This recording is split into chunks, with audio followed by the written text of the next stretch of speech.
बाहर क्या हुआ, मल्टीवर्स है ये, है ना। तो कृष्ण जी के द्वारपाल दौड़ते हुए आए द्वारका में, तो उनका दरबान वॉचमैन वो दौड़ते हुए अंदर आया कृष्ण जी के पास और बोले वो ब्रह्मा जी आए आपसे मिलने। तो कृष्ण जी बोले अच्छा, उनसे पूछ क्या होगी कौन वाले ब्रह्मा जी हैं वो। तो दरबान कंफ्यूज्ड, दरबान बोला ठीक है भाई आप बोल रहे हैं मैं पूछ लूंगा। वापस चले गए, बोले वो कृष्ण जी पूछ रहे हैं आप कौन वाले ब्रह्मा हो। तो ब्रह्मा जी भड़क गए, बोले कौन वाले ब्रह्मा, मतलब क्या एक ही होता है ब्रह्मा। तो फिर वो पैर पटकते हुए हटो यहाँ से और करके कृष्ण जी के पास आए। तो कृष्ण जी से पूछे कि आपने ऐसा क्यों बोला कि कितने वो होते हैं, मैं कौन सा हूँ। तो फिर कृष्ण जी ने असली चीज उनको दिखाई। तो जब कृष्ण जी ने उनको सारे रेल्म्स खोल दिए ना, तो ब्रह्मा जी ने देखा कि बहुत सारे लोग स्वान पे बैठ बैठ के उड़ रहे हैं, 4 सिर वाले।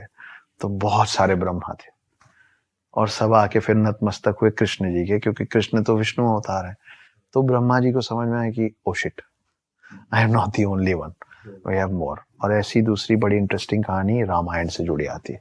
तो आपका जो सवाल है ना कि टाइम साइक्लिक है और हम कहाँ हैं, हम मतलब कितनी बार ये कौन सी साइकिल है, तो ये तो हनुमान जी को भी नहीं पता है, तो हमको तो पता ही नहीं हो सकता कैसे।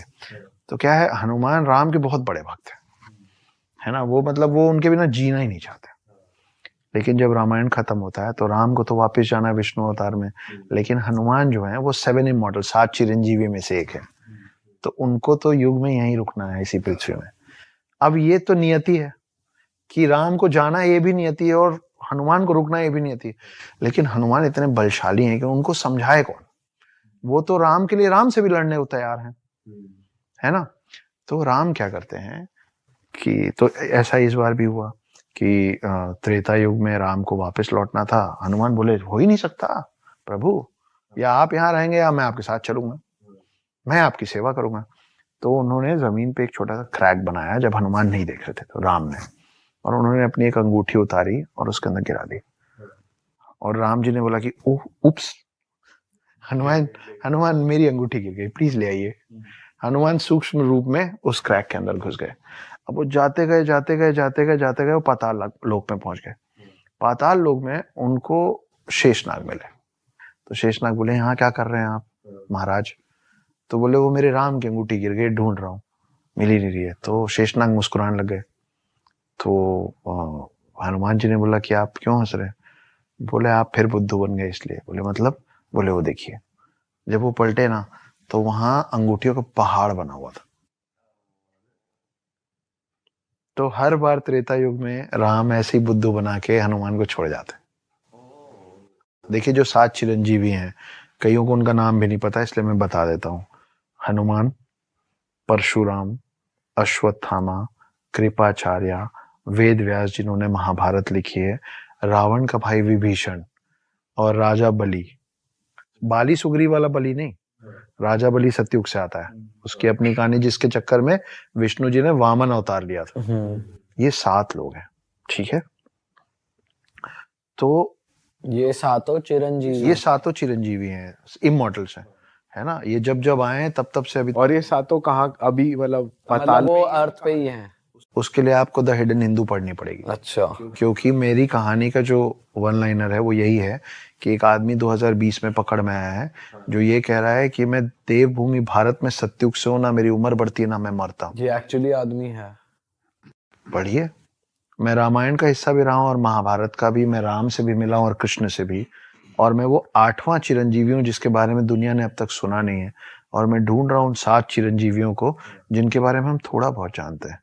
मेरे मन में कभी कभी ये सवाल आता है कि जब ट्रूथ एक है ना, ट्रूथ एक है और यहाँ इंडिया में, भारत में इतने सारे उसके प्रमाण भी है, तो ये सारी घटनाएं इंडिया के अराउंड ही क्यों है, या इंडिया से मिलता जुलता हमने सुना है कि चलो ईरान तक या वहां तक का है रामायण में भी, कि एक किष्कंधार राज्य जो था वो अब अफगानिस्तान में शायद, है ना। बट मीनवाइल वेस्ट में या दूसरी तरफ हमारे गॉड्स का इतना क्यों नहीं है, या उनकी थिंकिंग हमसे इतनी अलग क्यों है, वो संस्कृत क्यों नहीं बोलते जब पृथ्वी का तत्व एक है, जब देव एक है, सच एक है, तो इतने वो सबकी थ्योरीज इतनी ज्यादा ड्रास्टिकली डिफरेंट क्यों है? देखिए स्पिरिचुअल लेवल ना सबका अलग अलग होता है ना। आप दुनिया में भारत के अलावा कहाँ सुने हैं पुराने समय में? अब वहां के लोग तो आ रहे हैं इस्कॉन टेम्पल, हाँ है ना, सब छोड़ छाड़ के राधा कृष्ण करने, है ना। कई लोग सदगुरु जी के पास आ रहे हैं, उसके पहले अनगिनत लोग ओशो के पास आ गए थे, है ना, सब त्याग के। लेकिन इन सब के पहले, और ये सब सब त्याग के आ कहाँ रहे हैं? भारत ही आ रहे हैं। हाँ आप इसके अलावा कहाँ सुने हो कि सब त्याग के चले गए? क्रिश्चियनिटी में ऐसे सब त्याग के जाने वाला सीन ही नहीं है। फादर्स हैं वो भी शादी करते हैं, है ना, नन्स हैं एट टाइम्स, वो भी उनका जब मन करता है वो छोड़ सकते हैं। हाँ आपको अभी मैंने सुधांशु त्रिवेदी एक पॉलिटिशियन है, मैं उनका एक इंटरव्यू देखा था, उन्होंने एक इतनी मार्मिक बात बोली कि वो रच बस गई मेरे अंदर। हम ही ने शून्य क्यों बनाया? मैं आप ही के सवाल का जवाब दे रहा हूं। क्योंकि अनंत काल का जो रास्ता है ना, इन्फिनिटी का जो रास्ता है, आप लोग मैथमेटिक्स पढ़े होंगे, infinite you can not calculate infinity, right? पर इन्फिनिटी का रास्ता कहाँ से होके जाता है? शून्य से होके जाता है। इन्फिनिटी क्या है स्पिरिचुअल लेवल में? आध्यात्म, the highest level of spirituality is infinity. तो जो भी इंसान ऋषि मुनि बनने निकलता है ना दोस्त, वो 5 चीजें एक एक करके छोड़ता है। हमारे हिंदूज में क्या क्या? सबसे पहले वो घर छोड़ता है, फिर वो कपड़े छोड़ता है, फिर वो खाना छोड़ देता है, फिर वो अपने आप को स्पिरिचुअली इतना हाई कर देता है कि उसका जब मन करेगा वो सांस लेगा, जब मन करेगा नहीं लेगा, मतलब जब चाहेगा प्राण अपने निकाल लेगा, और जब चाहेगा प्राण एस्ट्रल फॉर्म जिसको बोलते हैं ना, कि आपका बॉडी यही है और आप निकल गए ब्रह्मांड की सैर करने, तो वो 4th है। और आखिरी जो है ना, वो है कि वो अपना देह त्याग देता है। आई वॉन्ट नथिंग, है ना, कि मेरे को अपना शरीर भी नहीं चाहिए। यही 5 चीज है ना।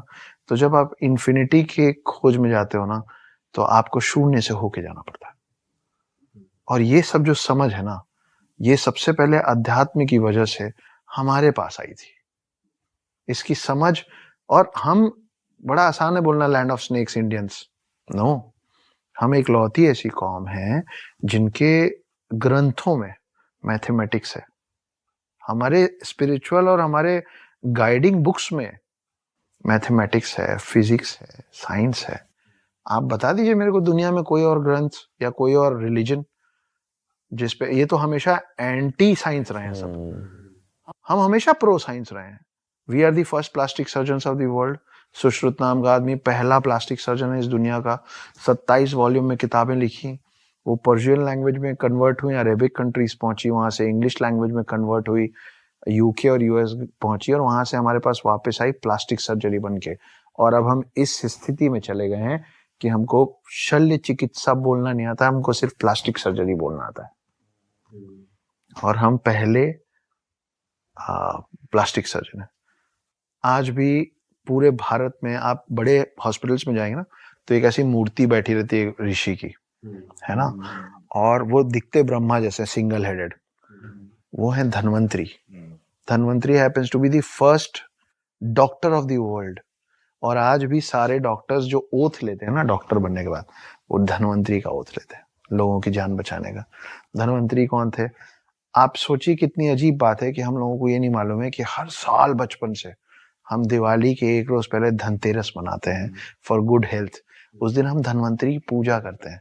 धन्वंतरी वो शख्स थे जो, हम फिर सागर मंथन पे पहुंच गए, शेषनाग सागर मंथन। उसमें जो व्यक्ति हाथ में अमृत कलश लेके निकला था, वो था Dhanvantari. He was a Demi God, आधा इंसान और आधा भगवान, है ना। तो हम पहले डॉक्टर हैं, हम पहले प्लास्टिक सर्जन हैं, तो ये सब हम ही क्यों बन जाते हैं सब चीजें? सर वही मेरा क्वेश्चन है कि क्यों अगर एक तरफ दुनिया में, मतलब अगर आप वैसे देखो, एक तरफ दुनिया के बनाने वाले यहाँ हैं, हम ब्लेस्ड है कि हम इंडिया जैसी कंट्री में पैदा हुए, बट उसी पृथ्वी पर ही अलग अलग इतनी थ्योरीज क्यों है? मतलब क्यों समझ रहे हो आप, लैंग्वेज इतनी अलग क्यों है? और हमारी संस्कृत भाषा, अगर हमारे देवता जिन्होंने पूरी पृथ्वी बनाई, हम कह रहे हैं कि एक एक कण यहाँ से उत्पन्न हुआ है, और हमारी भाषा, हमारे डॉक्यूमेंट्स तो वहां पे इतना डिफरेंस क्यों है इन टर्म्स ऑफ पहनावा, सोच? वहां के देवता, यहाँ के देवता सेम, मतलब एक यूनिवर्सल, सब लोग एक ही चीज क्यों नहीं मानते? क्या ये भी भगवान की ही वो है, लीला कह लो? नहीं, मैं इस सवाल के लिए मैं तैयार नहीं था। मतलब आप क्या क्या याद रखेंगे, इसलिए मुझे ये याद नहीं कि ये बात किसने कही है। पर एक साइंटिस्ट है जिनकी डेथ हो गई है, उन्होंने ही was trying to send some frequencies out of the world, कि अगर कहीं पे भी कोई जीवन है तो उनको ये फ्रीक्वेंसी कभी ना कभी तो मिलेगा, क्योंकि sound never dies, sound is an energy which keeps on travelling. तो उन्होंने बहुत ज्यादा रिसर्च करके जिस लैंग्वेज में उस मैसेज को भेजा है ना, और ये फिर डॉक्यूमेंटेड है, मैं हवा में बात नहीं कर रहा हूँ, और वो है जर्मनी का, वो साइंटिस्ट जर्मनी का है, उसने चूज किया संस्कृत। उसने बोला ये वो लैंग्वेज है जो सबसे क्लीन है और सबसे ज्यादा चांसेस हैं कि पूरे मतलब कहीं भी इस लैंग्वेज को कोई समझ पाए, इसकी सबसे ज्यादा चांसेस। तो उसने जो भी भेजा उसने संस्कृत में भेजा, है ना। तो आज की डेट में हम संस्कृत नहीं पढ़ते हैं, हमको नहीं आता है, पर आप जाइए आज की डेट में यूएस और यूके के बड़े बड़े यूनिवर्सिटीज में संस्कृत को सब्जेक्ट बना के मैंडेटरी कर दिया गया है, मैंडेटरी कर दिया गया है। जैसे आपको हिंदी पढ़ना ही है ना, और आपको इंग्लिश तो पढ़ना ही है, वैसे वहाँ पे यूनिवर्सिटीज हैं जहाँ संस्कृत पढ़ाया जा रहा है, वहाँ संस्कृत स्कॉलर्स हैं जो आपसे और मुझसे बेहतर संस्कृत जानते हैं, समझते हैं और बोलते हैं। तो अगर वो भाई हम अंग्रेजी सीख रहे हैं, क्यों? क्योंकि हमको लगा कि अंग्रेजी बेहतर है।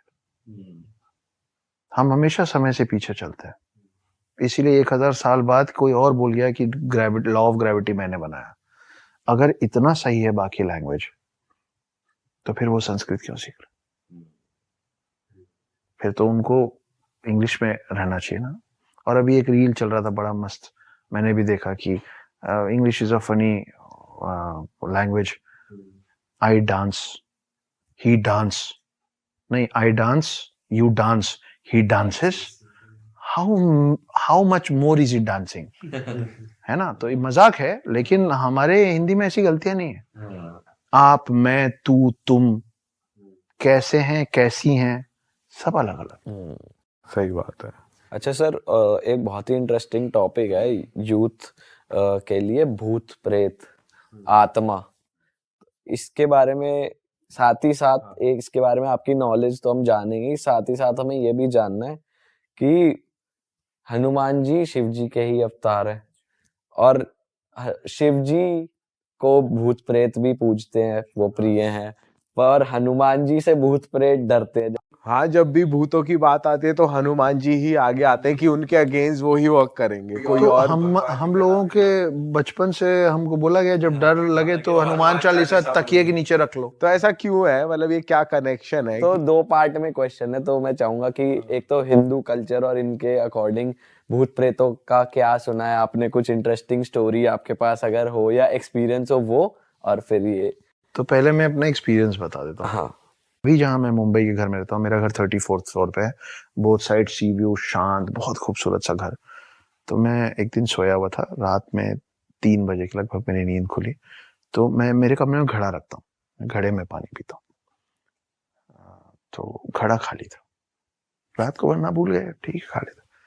और वो कीचेन नहीं होता घंटी वाला, सिंगल घंटी, टिंग टिंग, जो गाय के उसमें छोटा वाला, तो वैसा एक घंटी लटका हुआ था और खिड़कियां खुली थी, तो हवा, हॉल में हवा चल रही थी, बहुत अच्छी हवा चल रही। तो मैं अपना ग्लास लेके कमरे से निकला, किचन में गया, किचन में एक और बड़ा घड़ा रखा था, उसमें से पानी भरा, वापस आ रहा था। तो अब 34th फ्लोर पे आप सोचो व्यू कितना अच्छा था, तो बहुत अच्छा दिख रहा था। तो मैं एक अपनी खिड़की पे खड़े होके 2-4 घूंट पिया, फिर मैं कमरे की तरफ गया। तो जब मैं दरवाजा खुला ना, तो मैं वहां सोया हुआ था, और तब मैं उठा, और मैं इतना कंफ्यूज था कि वो जो सोया हुआ हूं मैं, मतलब मैं जब उठा ना तो मैं दरवाजे की तरफ देख रहा था कि वो मेरे को देख रहा था, तो वो मैं हूं कि मैं हूं। ओ भाई, मैं सवेरे तक सो नहीं पाया। तो फिर आप असली में कहाँ थे जब आप सुबह तक सो नहीं, जब वो दरवाजा खोल के मैं गया ना, तो जब मैं देखा कि मैं तो सोया हुआ हूँ, तब एक्चुअली डर से मेरी नींद खुली। अच्छा, तो दरवाजे पे कोई नहीं। सर हम ज्वाला जी के बारे में बात कर सकते हैं, क्योंकि मैं वो जहाँ पे कभी वो आग आ जाती है। मैं आई बीन देयर, जब मैं छोटा था मैं उधर गया था, तो वहाँ पे मैंने खुद एक्सपीरियंस किया कि कॉर्नर्स में से फ्लेम्स आ रहे हैं, हाँ, ठीक है, और तुम अगर उनको टच करते हो तो तुम्हें कुछ नहीं होता। मैं ज्यादा जानकारी नहीं रखता हूँ दोस्त, अच्छा। मैं गलत क्यों बोलूँ। अच्छा। लेकिन पता है पूरे कंट्री में ना बहुत सारे ऐसे स्पिरिचुअल सेंटर्स हैं। जब मैं स्पिरिचुअल सेंटर्स बोल रहा हूँ तो मैं आध्यात्मिक की बात नहीं कर रहा हूँ। जैसे मैं आपको अभी रिसेंट 5-6 महीने पहले की बात बताता हूँ। मैं पहली बार लेह लद्दाख गया। तो लेह लद्दाख में दूसरे दिन वो लोग हमको बोले कि पत्थर साहब गुरुद्वारा है। मैं गया, सब देखा। फिर वहां पे एक बहुत बड़ा सा पत्थर रखा हुआ, जमीन से आप 5-6 फुट, 5-5.5, और उसमें ना अजीब सा कुछ शेप बना हुआ था उसके अंदर, ऐसा जैसे बीच से कुछ धंस गया हो टाइप। मुझे नहीं मालूम कि उसकी हिस्ट्री क्या है, वो तो मैंने बाद में पढ़ी, क्योंकि मेरे को इंटरेस्ट ही नहीं था उस हिस्ट्री में। मैं सच कह रहा हूँ, आप लोगों की मुलाकात किसी दिन मेरी समकक्ष से होगी, मेरी वाइफ से होगी, तो आप पूछिएगा। मैं ना दहाड़ मार मार के रोने लग गया वहां, आंसू आंसू में रो रहा हूँ। अब भी 6 महीने पहले। आप सोचो, मतलब सफेद दाढ़ी हो रही मेरी है, 40 साल का आदमी खड़े होके रो रहा है, और वहां जितने लोग आना जाना कर रहे थे, ज्यादातर सिख लोग थे और लोग थे, वो मेरे को देख रहे थे और वो सोच रहे होंगे कि कितना दुखी है ये आदमी, कितनी तकलीफ में होगा कि बस रुक ही नहीं पा रहा है। मैं अपनी वाइफ को बोला कि बहुत रोना हो रहा है यार। मेरी वाइफ बहुत ज्यादा शांत स्वभाव की है, मतलब आप उसको दुनिया की सबसे अच्छी खबर सुना देंगे ना तो वो मुस्कुराएगी, बोलेगी गुड, और आप सबसे बुरी खबर सुना देंगे ना तो बोलेगी कोई बात नहीं, सब ठीक हो जाएगा। वो ना खुशी में बहुत खुश होती है, ना दुख में बहुत ज्यादा दुखी होती है। तो मैंने बोला मुझे बहुत रोना आ रहा है यार। तो बोली तो रो लो, बस मेरे को उसी की परमिशन चाहिए थी। मैं इतना रोया, और सच बताऊं मेरे को कोई दुख नहीं था उस समय। मैं किसी को याद करके नहीं रो रहा था, मैं किसी पास्ट पे नहीं रो रहा था, मेरे को कोई दुख नहीं था, और मेरा रोना ही नहीं रुका। मैं हाथ जोड़ के खड़ा और मैं रो रहा हूँ। उसके बाद जब मैंने पढ़ा तो उसको पत्थर साहब गुरुद्वारा इसलिए बोलते क्योंकि वो बड़े से पत्थर, एक राक्षस गुरु नानक देव पे पत्थर फेंका था उनको मारने के लिए, और वो पत्थर, और ये मेडिटेशन कर रहे थे वहीं पे, उसी जगह पे जहाँ पत्थर लगा हुआ है। तो कोई कारण होगा ना कि गुरु नानक देव ने वो जगह चुनी थी मेडिटेट करने के लिए। वो एक पॉइंट था, एक मेडिटेशन पॉइंट, एक स्ट्रॉन्ग पॉइंट, जिससे आप व्हाटएवर, मैं नहीं समझता हूँ, वो पॉइंट था। वहां बैठे, फिर एक राक्षस ने बड़ा सा पत्थर फेंका, वो पत्थर आके उनके ऊपर ऐसे टिक गया, राक्षस को लगा, मार दिया मैंने। वो हुआ ये था कि जहां जहां से वो पत्थर इनको टच हुआ था ना, वहां वहां से वो मोम जैसे गल गया था। तो वो जो मैं अंदर का शेप बोल रहा हूँ ना, वो इन सब का मानना है कि वो गुरु नानक देव का ये साइड है पूरा। ओके। और ये सब मैंने रोने के बाद पढ़ा, पर मैं वहां खड़े होकर रो रहा था फॉर नो रीजन। तो ऐसे बहुत सारे पॉइंट्स हैं हमारे देश में, बाहर भी होंगे, मुझे नहीं पता। हो सकता है किसी चर्च में जाऊं मैं रोने लग जाऊं किसी दिन। सर आप कभी वैसे इन जनरल इतनी तीर्थ स्थानों पे जाते हो, कोई आपने देखा है सुपर ह्यूमन या कोई ऐसे योगी तपस्वी कोई जो? अघोरियों से मेरी मुलाकात हुई है, बड़े मेस्मराइजिंग होते हैं, पर वो निर्भर करता है कि आपकी नजर क्या है, आप उनमें क्या देखना चाहते हो। जैसे जो नागा साधु होते हैं, वो लोग जब नागा साधु बनते हैं ना, तो वो सबसे पहले अपना पिंड दान कर देते हैं, मतलब वो अपना अंतिम संस्कार कर देते हैं। अच्छा, पहले ही जी। अच्छा। अगर मैं आज की डेट में जाके नागा साधु के क्लैन में बोलूंगा कि मुझे नागा साधु बनना है, तो वो पहले मेरे सारे पूर्वज जो मर चुके हैं उनका मेरे से पिंडदान करवाएंगे, मतलब श्राद्ध करवाएंगे। उसके बाद मेरे जितने जीवित लोग हैं, माता पिता, भाई बहन, पत्नी, बच्चा, चाचा चाची, काका काकी, XYZ, उन सब लोगों का मेरे से अंतिम संस्कार करवाएंगे, और उसके बाद मुझसे मेरा अंतिम संस्कार करवाएंगे। तब मैं बनूंगा नागा साधु। कि सबसे पहले ना आपको सांसारिक मोह माया से परे होना पड़ेगा, ये सबसे हटो, तब बनोगे तुम नागा साधु। तो अगर मैं उस नजरिए से देखता हूँ तो मेरे को लगता है कि ऋषि मुनि के तो एकदम पास वही पहुंच गए, क्योंकि यही सब छोड़ के तो मोक्ष की प्राप्ति है। आदमी किस चक्र में फंसा रहता है भाई। मेरे पास एक डॉगी है फॉर एग्जाम्पल, मैंने 7-8 साल उसके साथ खूब खेला, मेरे को बहुत प्यार था, मेरा डॉगी चला गया, डेथ हो गई उसकी, ठीक है। भाई डेथ हो गई तो मैं एक मोह पाश से छुटकारा पाया ना, मेरा एक मोह पाश खत्म हो गया। लेकिन मैं क्या करूंगा मालूम है, मैं एक और कुत्ता ले आऊं, मैं फिर उसको ऐसे ऐसे कर, मैं चाहता ही नहीं हूं मोक्ष पाना, मैं चाहता हूं ये सर्कल्स में मैं फंसा ही रहूं। तो इसलिए पहले उनको ये सब मोह पाश से अलग किया जाता है कि अब बनो तुम नागा साधु। लोग बोलते हैं कि नागा साधु कच्चा मांस खा लेते हैं, इंसानी मांस खा लेते हैं, अंतिम संस्कार में से खींच के खा लेते हैं, डेड बॉडी के साथ संभोग कर लेते हैं। ये सब सच है, ये सब सच है, लेकिन उसके पीछे एक कारण है। आप छोटे बच्चे को देखे हो ना, बच्चे को आप क्या बोलते हो, भगवान का रूप बोलते हैं ना हम लोग बच्चे को। बच्चा जमीन में बैठा रहेगा और बच्चा सूसू कर देगा, तो बच्चा तो उस सूसू में खेलता रहेगा।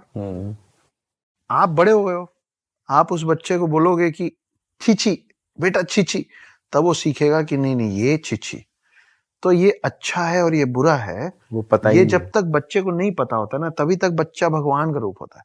ये अघोरी लोग ना उस श्रेणी में भगवान को अचीव करने की कोशिश कर रहे हैं। अच्छा सर, जैसे सुपर ह्यूमंस की बात हो रही है, ऐसा एक जगह है एशिया में ही समवेयर, मैंने पढ़ा था कि वहाँ पे एक है जिन्होंने कितने सालों से कुछ नहीं खाया है, उन्होंने अपनी बॉडी को ऐसा अडेप्ट कर लिया है कि वो कुछ नहीं, वो जिंदा भी है। हाँ, उस बारे में आप जानते हैं? अभी तो अपन उस पे बात की कि जो 5 लास्ट फेजेस हैं to attain infinity, to attain the highest level of spirituality, that goes from the root of zero.